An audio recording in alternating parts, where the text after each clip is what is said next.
Attention, attention, bim, c'est beau ça, allez c'est parti pour une nouvelle vidéo avec Vintage Motoparts.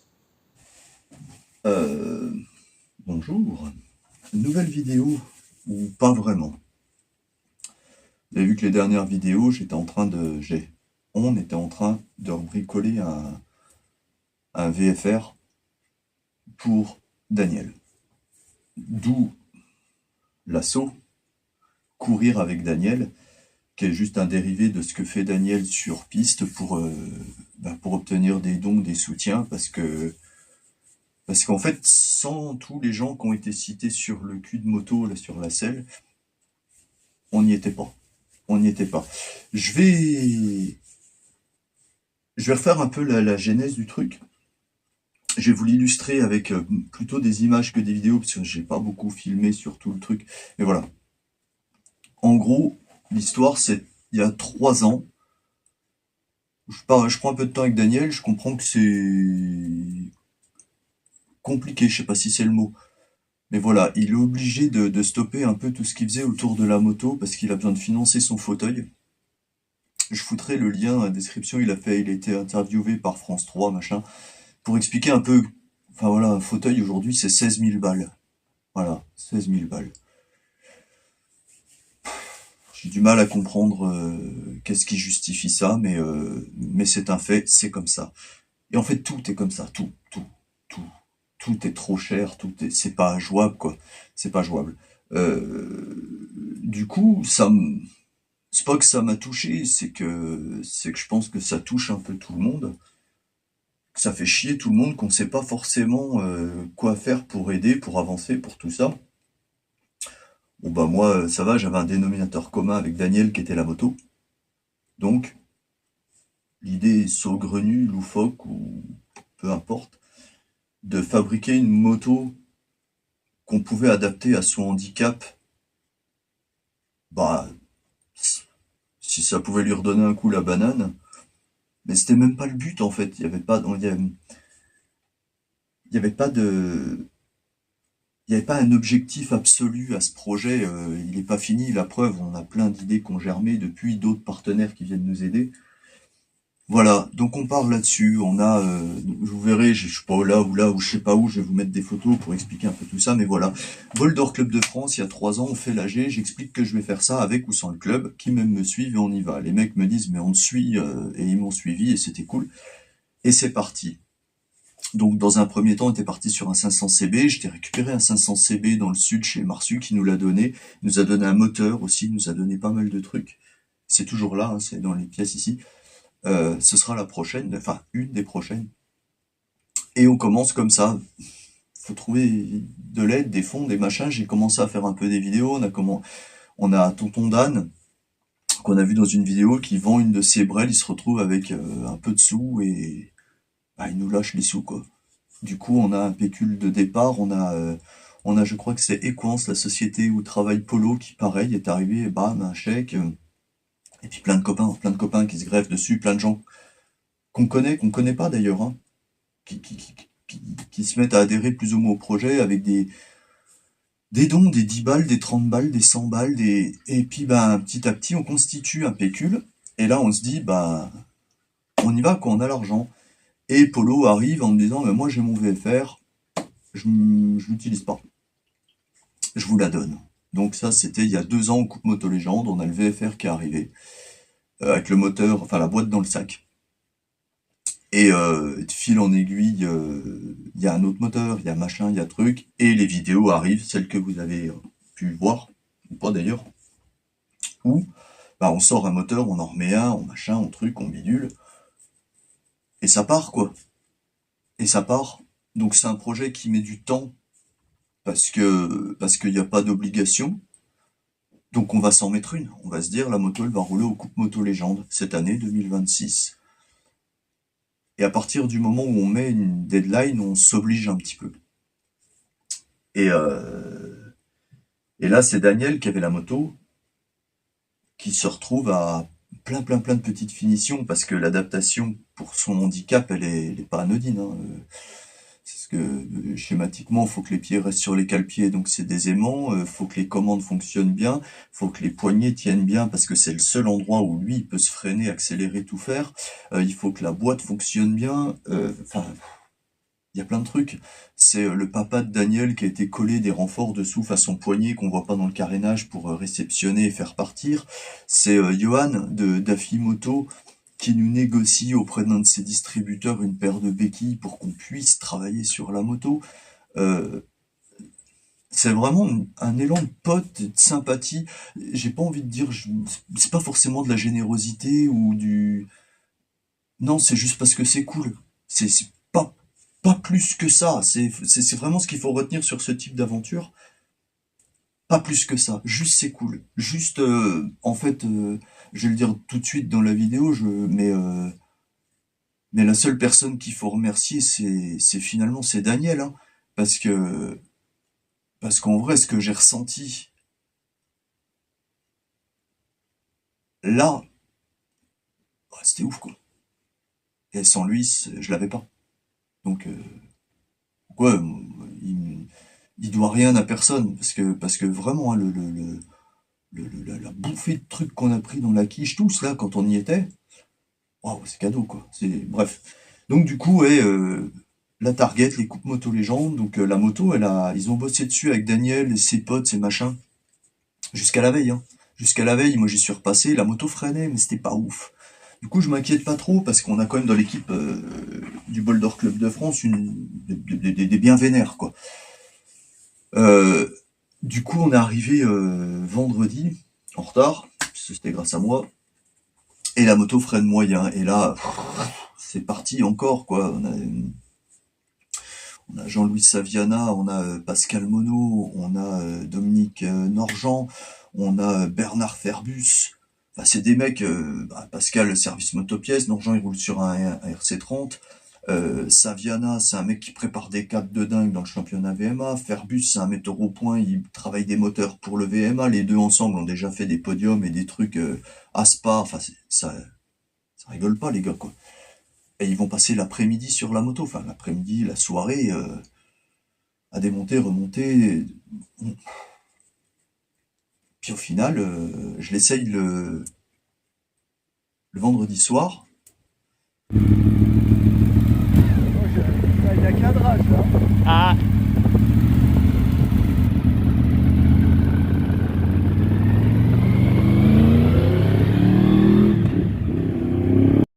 Et putain, c'est pas ouf, quoi.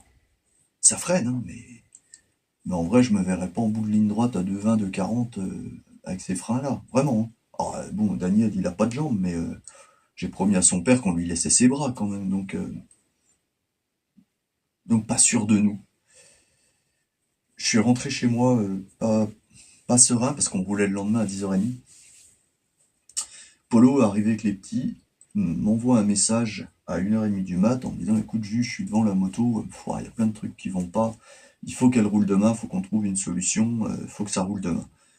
Donc je lui dis écoute, ma moto est sur place, le VFR, je l'avais monté, les clés sont dessus, je viens tôt demain matin, on se fait pas chier, on prend tout le train avant de la mienne, on le pose dessus, il n'y a plus de détails.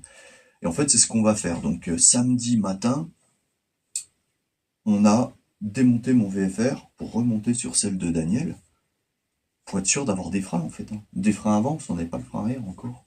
Ça marche, ça freine. Donc on se retrouve 10 minutes avant le départ à installer Daniel pour la première fois sur la moto pour régler. On est 10 minutes avant le départ. Ma foi, bon an, Manon, ça le fait. On bombarde parce que Daniel avait un départ un peu décalé pour pas être au milieu de la meute. On part pour rouler et on arrive au bout et là, enfin c'est Hollywood le truc parce que les commissaires nous regardent et disent mais il part pas, il a pas de contrôle. Donc plan B, on attend le mec qui contrôle la moto. D'ailleurs les gars, je vous le dis, hein, il n'y avait pas de frein arrière, hein. Quand Daniel vous dit que le frein avant et le frein arrière ils sont couplés, c'est parce qu'on n'a pas réussi à amorcer le frein arrière. Et il n'avait pas de frein arrière. Bref, le mec il voit rien, il contrôle. Puis là il fait ah, on n'a pas contrôlé le matériel, donc il contrôle. Mais pendant tout ça, notre série qui dure 20 minutes, on les voit, ils passent, hein. Ils sont sur la ligne droite et blablabla. Et nous on part pas.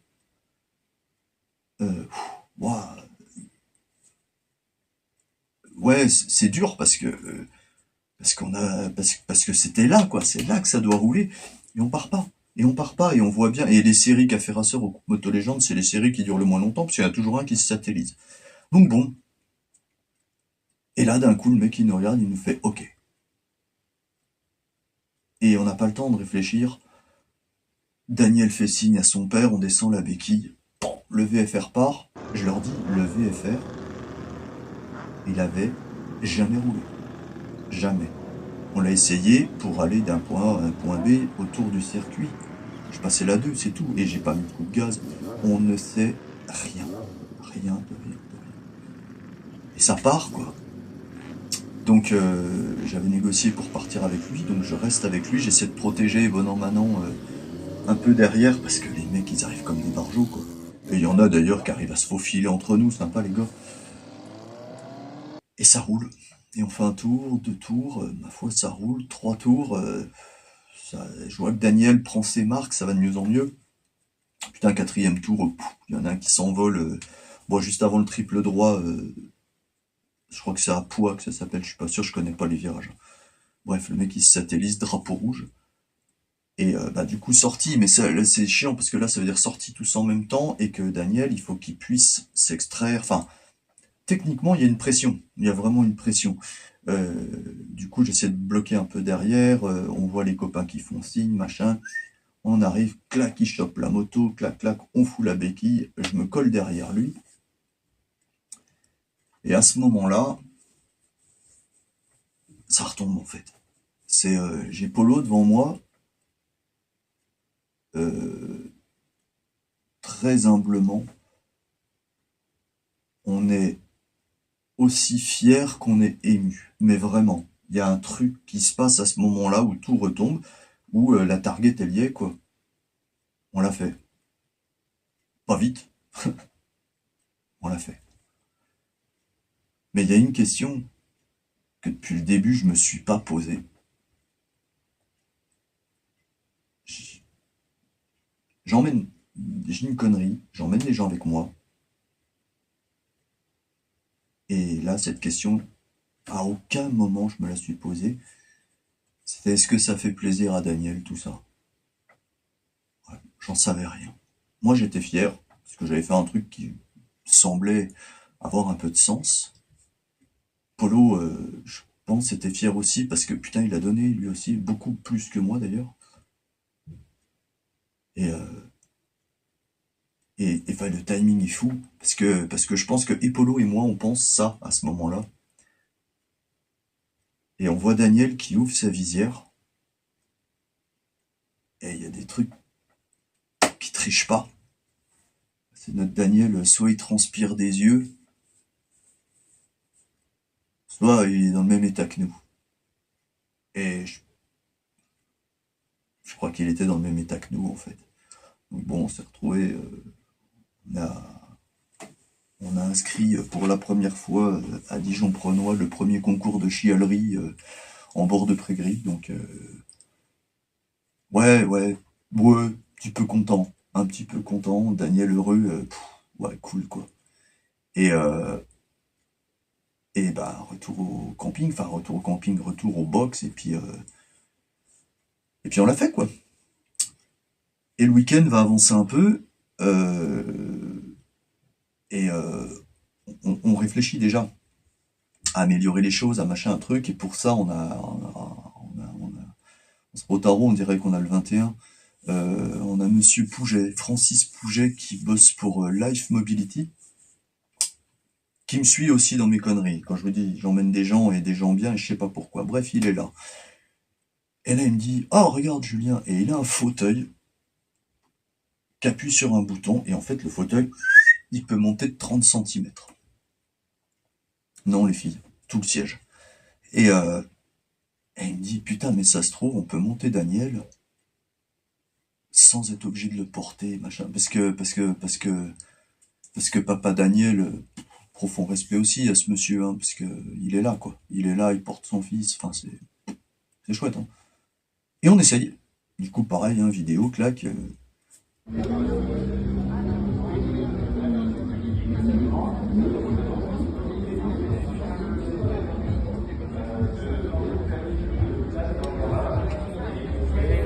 l'idée là? Pas mal là. On prend la boîte. Là, j'éteins pour éviter qu'il se mette en route. Et c'est pas moins galère? On fait une autre prise de vue là déjà. Allez, vas-y.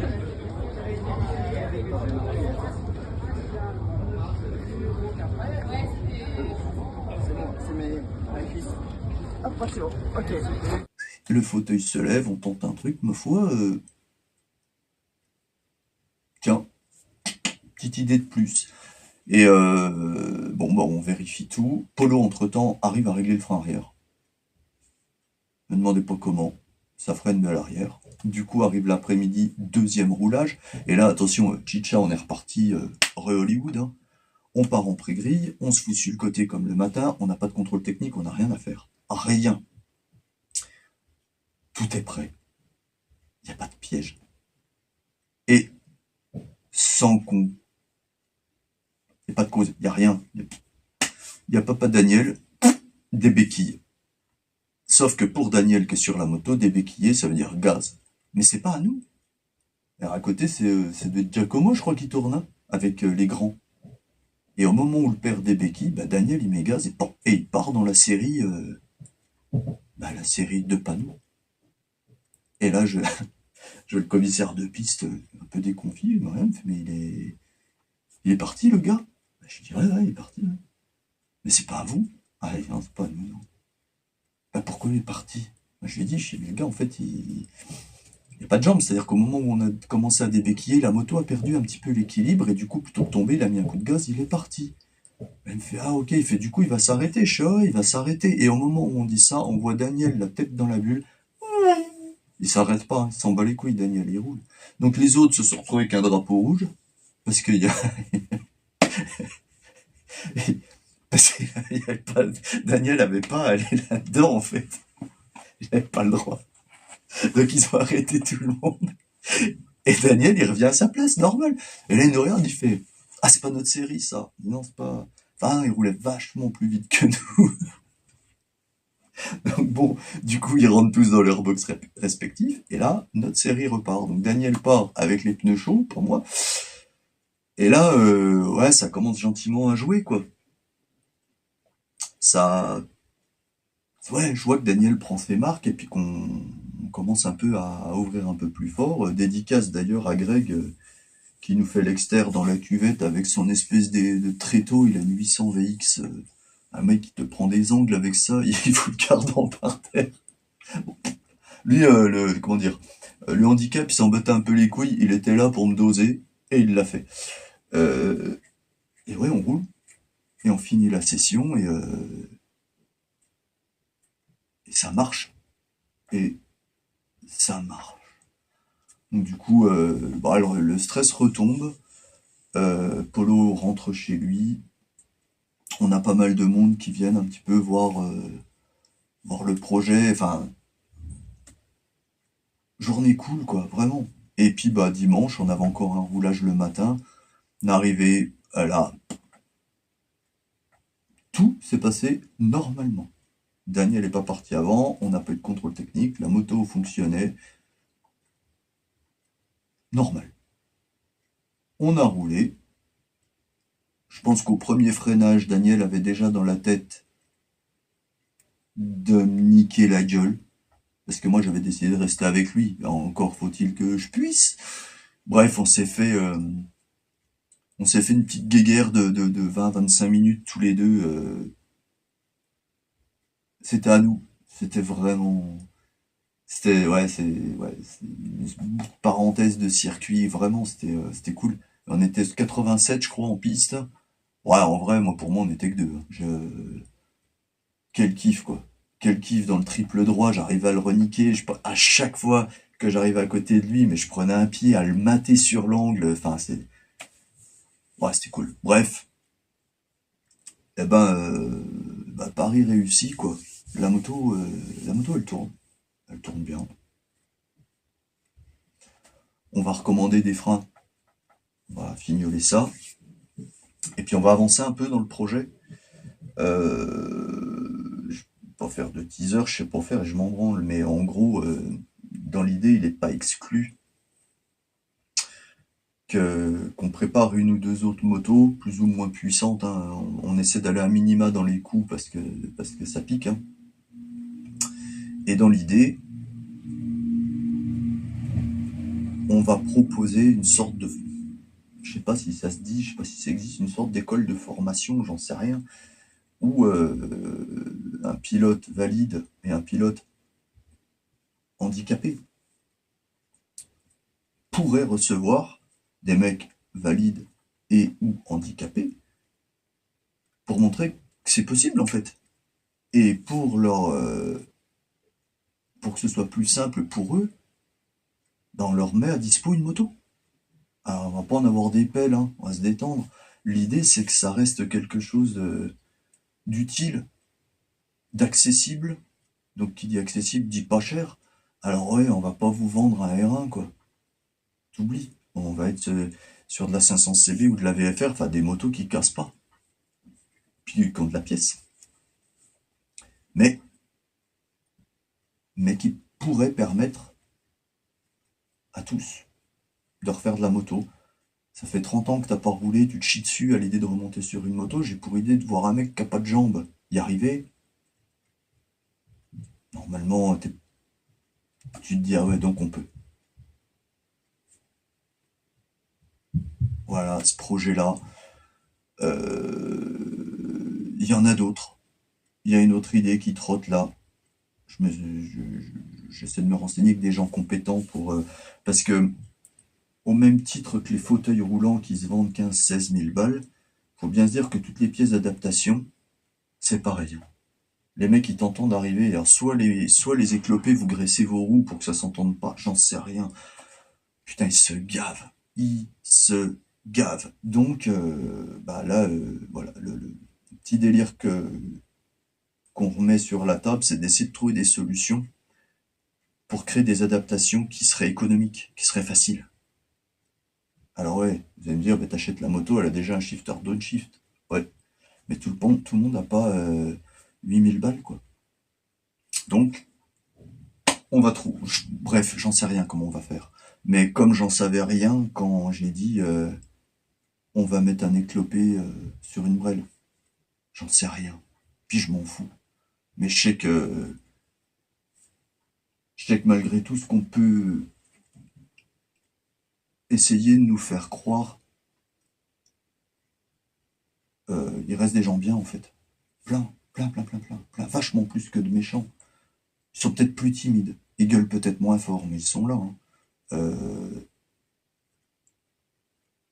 On va trouver.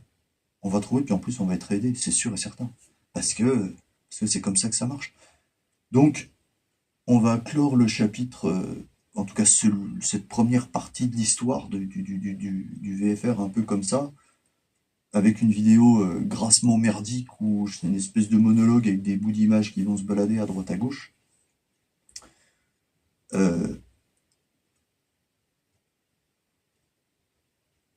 Je cherche parce que évidemment je travaille pas quand je filme. Je cherche un mot qui pourrait définir l'histoire, sans faire couillon des magots, je sais pas quoi. J'en sais rien. Le seul truc qui me vient, ça va être merci. Merci à tous ceux qui ont fait confiance, tous. Que ce soit pour de la thune, des coups de main, des machins, tous, merci. Et puis, en fait, le plus gros merci, je dois l'attribuer, pardon, à Daniel. Parce que c'est pas à cause de toi, mais vraiment grâce à toi que j'ai pris ce pied.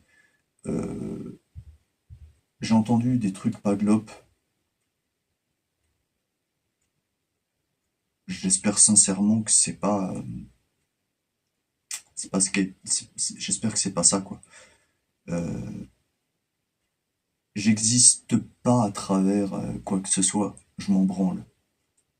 J'ai pas d'amour propre. J'ai pas besoin de Daniel pour rien. Pas plus que lui a besoin de moi.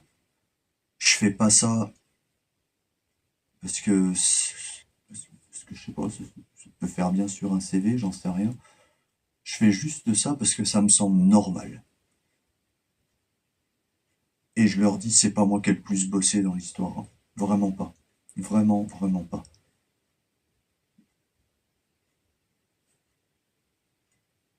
Il reste plein de gens bien, partout, qui sont prêts à plein de choses. Je crois que c'est ça qu'il faut retenir. Il reste plein de gens bien partout, qui sont prêts à plein de choses.